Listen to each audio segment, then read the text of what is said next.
In the days following holidays with fireworks, people can be left searching for their pets or finding their furry friends of others. In times like these, communities will try to come together to help get every pet back home. But sometimes that can be difficult and pets can find themselves in the shelter instead.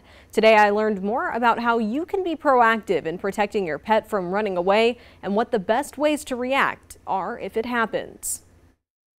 A sigh of relief in the Brunson home after a long night of searching. It was tossing and turning at night. We kept a vigil sort of to make sure we had his toys out on the front porch. Former Forest Acres Mayor Frank Brunson went out to enjoy his 4th of July with some nearby fireworks when his 5-year-old golden retriever Nate ran off.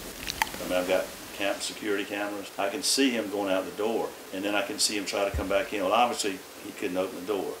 Well, so he realized that, so he comes back around to the back door and tries to get in that door.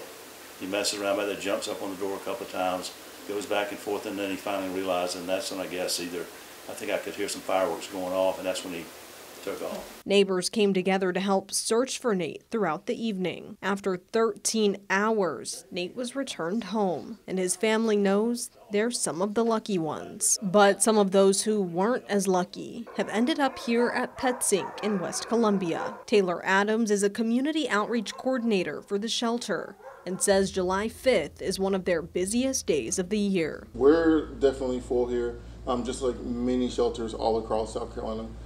We've been full for several months.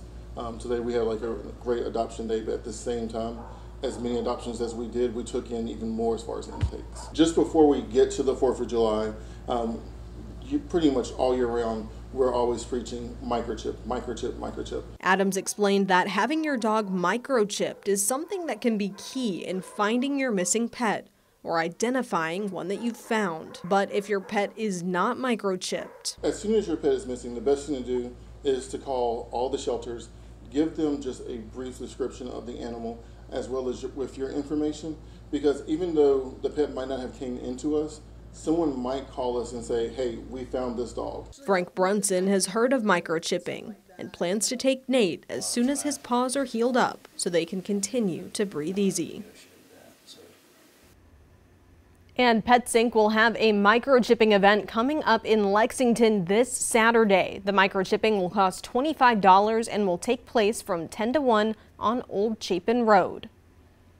And just a reminder for pet owners in Forest Acres, next month you'll have to pay a price to register and license your furry friend. The license fee for cats and dogs will be $4 a year for those spayed and neutered and $20 a year for those that aren't. The same fee applies to Richland County residents as well.